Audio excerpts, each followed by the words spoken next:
Hello everyone, once again welcome to our channel. In this video we are going to do question number 10 and 11 from exercise 1.1. Okay, so let's start with question number 10. In question number 10 you have to provide examples where the relation is given. Like the first one is you have to provide one example where it is symmetric but neither reflexive nor transitive. Okay, so let's see the first one. अभी हमें symmetric निकालना है, तो symmetric के लिए हमें ध्यान देना है हमारे रिलेशन पे। रिलेशन हमें ऐसा बनाना है कि उसमें अगर हमारा पेयर ए बी है तो बी ए बी होना चाहिए, ठीक है। रिफ्लेक्सिव नहीं होना चाहिए, इसका मतलब उसमें कोई भी डबलेट्स नहीं आएंगे, या फिर ये कह लो कि सारे डबलेट्स नहीं आएंगे, ठीक है।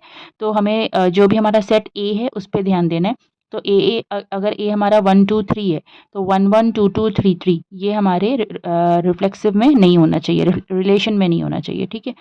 अभी हमारा क्या है ट्रांजिटिव। ट्रांजिटिव में हमारे पास ए बी बी सी है पर हमारे पास ए सी नहीं आना चाहिए, ठीक है। तो इस तरह से हमें ये एग्जाम्पल्स ढूंढ के निकालने हैं, ठीक है। सो let's see the first one quickly. Okay, so in the first part we have to take a relation R where it is defined as 1 2 comma 2 1, ठीक है। तो ये डिफाइंड हो रहा है A पे, where A is your set 1 comma 2। तो यहाँ पे क्या हो रहा है, clearly you can see that it is not going to be reflexive as no doublet belongs to R. A does not belongs to R for any a, so you can pick any one, like 1 1 does not belongs to R, so it is not reflexive. For symmetric we have to take 1 2 का 2 1 यहाँ पे मिल रहा है हमें R में, so obviously it is symmetric, ठीक है। Transitive के लिए क्या करना है, take both the pairs 1 2 and 2 1। 1 2 2 1 तो आर में है, लेकिन उसका जो 1 1 है ए सी है वो आर में नहीं है, so it is not going to be reflexive. Let's see the second one where you have to find a relation which is reflexive but neither reflexive nor symmetric. Okay, तो यहाँ पे अभी ट्रांजिटिव पे ध्यान देना है कि अगर हमारे पास ए बी और बी सी है तो हमारा ए सी भी आर में रिलेशन में होना चाहिए। Okay, so let's see that we have to define the relation R. Okay, now I have defined it as 1 comma 2, then you have taken 2 comma 3, then it is 1 comma 3, and it is defined on the set A which is 1 2 3। Reflexive again नहीं होगा क्योंकि यहाँ पे doublets हमें कोई भी नहीं मिल रहा है। यहाँ पे तुम लिख सकते हो 1 1 does not belongs to R, so it is not going to be reflexive. For symmetric you can take any pair, 1 2 ले लो यहाँ से, ठीक है। 1 2 ले लिया तो उसका 2 1 है क्या रिलेशन में? No, it is not there. So as 1 2 belongs to R but 2 1 does not belongs to R, so it is not going to be symmetric. Now let's see the third part which is transitive. For transitive you have to take the pairs 1 2 and 2 3। हमें ये बनाना ही ऐसा है कि हमें वो मिल जाए, जो हमें चाहिए वो हमें डालना है उसमें, और जो नहीं चाहिए उसे हमें निकालना है, ठीक है। तो इस तरह से चूज़ करना पड़ेगा खुद से। तो 1 2 यहाँ पर क्या है, 1 2 और 2 2 3 तो बिलोंग कर रहा है आर में, तो इसका जो ए सी है वो बनेगा 1 3। तो 1 3 भी है आर में हमारा रिलेशन में, सो ये ट्रांजिटिव हो जाएगा। Okay, now let's see the third one. Okay, अभी रिफ्लेक्सिव बताने के लिए हम सबसे पहले तो ए पे ध्यान देंगे। हमारा सेट ए क्या है, यहाँ पर 1 2 3 है, तो उसके सारे डबलेट्स क्या बनने वाले हैं, 1 1 2 2 3 3, वो सारे आर में आ रहे हैं क्या? Yes, it is there. अगर ऐसा है तो ये रिफ्लेक्सिव बन जाएगा। So we have to write that as a belongs to R for each and every a that belongs to A, so it is going to be reflexive. For symmetric again we have to check our R and we have to take each and every pair, like you have 1 2 तो उसका 2 1 भी R में है, you have 2 3 तो उसका 3 2 भी R में है, so it is going to be symmetric. What about transitive? Transitive में हमें चाहिए ए बी और ए सी। अगर ए बी और बी सी अगर आर में है तो ए सी भी आर में होगा। यहाँ पे हमारा क्या हो रहा है, 1 2 और 2 3 ये तो आर में है, बट उसका जो तुम्हारा यहाँ पे 1 3 बन रहा है पेयर, तो 1 3 हमारा रिलेशन में नहीं आ रहा है, 1 3 यहाँ पे रिलेशन में नहीं हमने लिया है, ठीक है। तो ये हमारा रिफ्लेक्सिव ट्रांजिटिव नहीं बनेगा। Okay, now in question number 4 we have to find a relation which is reflexive, transitive but not symmetric, ठीक है।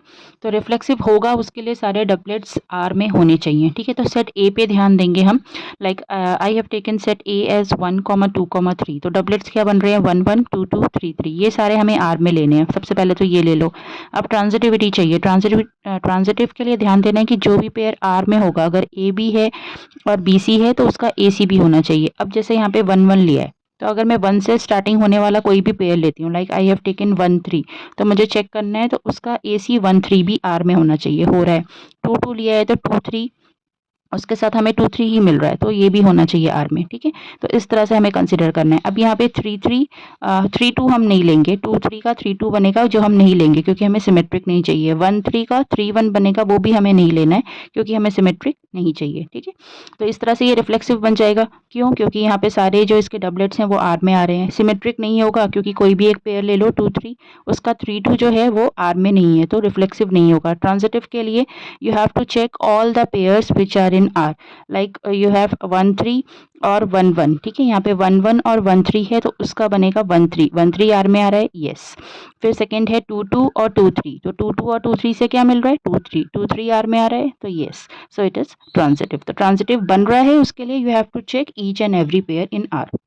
So you can mark that fourth part of question number 10 as important, because in that question you have to find reflexive, transitive but not symmetric. So that one is tricky one.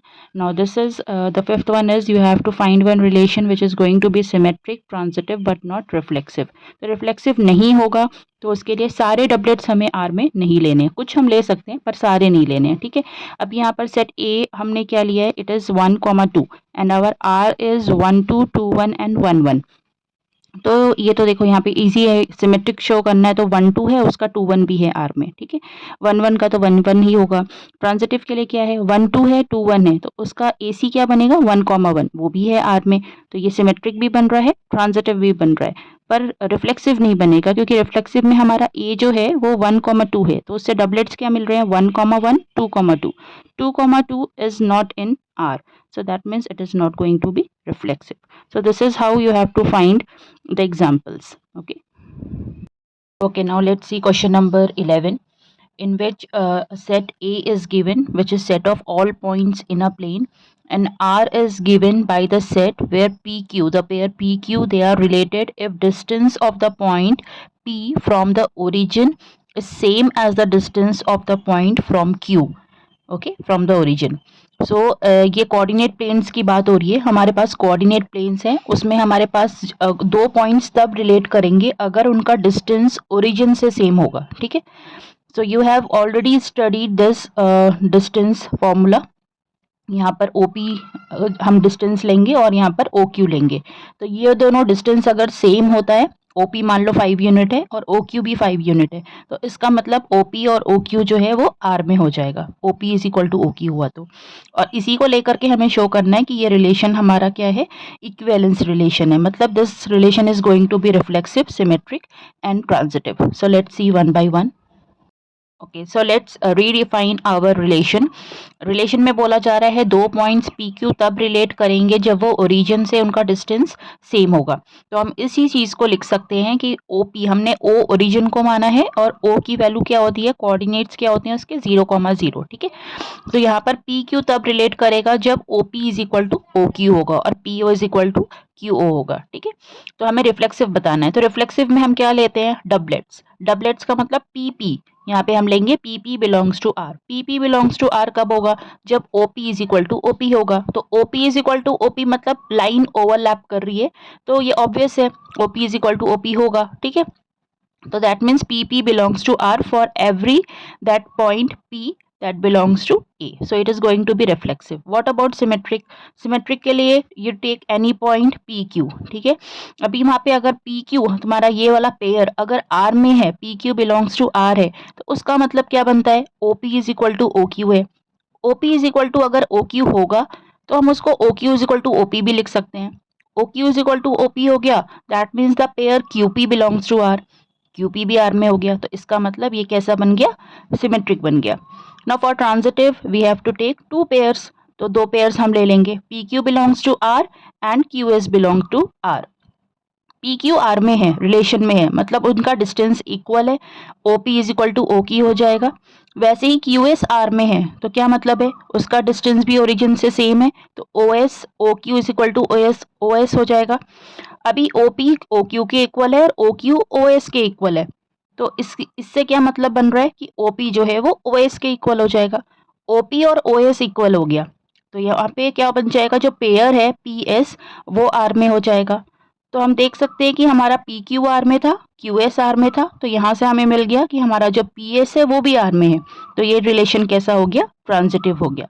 तो ये relation हमारा reflexive भी है, symmetric भी है और transitive भी है, इसलिए ये क्या बन गया, इक्विवेलेंस रिलेशन। नाउ इसमें एक और पार्ट है, क्वेश्चन है जो हम अभी करेंगे।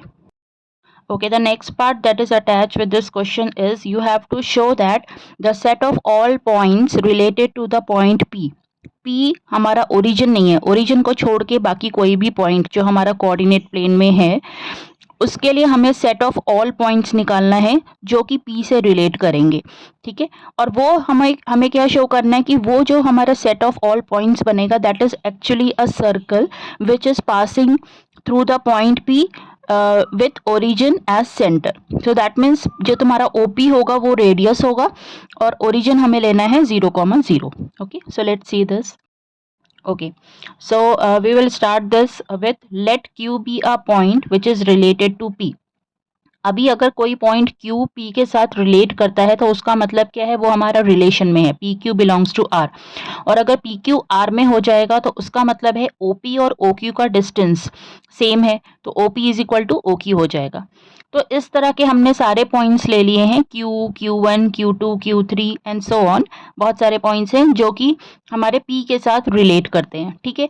अब ये सारे पॉइंट्स अगर P के साथ रिलेट करते हैं तो उसका मतलब क्या बन रहा है कि सबका डिस्टेंस ओरिजिन से सेम होगा, तो उसका मतलब है OQ which is equal to OQ1 which is equal to OQ2 and so on, ठीक है। तो इस तरह से अगर हम इसके लोकाई बनाएंगे, मतलब उसके पॉइंट्स को अगर हम कोऑर्डिनेट प्लेन्स में सेट करेंगे तो वो हमें क्या दे रहा है, it will form a circle with radius OP, क्योंकि सभी का डिस्टेंस सेम होने वाला है, ठीक है। तो इस तरह के पॉइंट्स जिनका डिस्टेंस ओरिजिन से सेम होता है, इस तरह के लोकस, तो वो हमें क्या देते हैं, एक सर्कल फॉर्म करते हैं। ओके।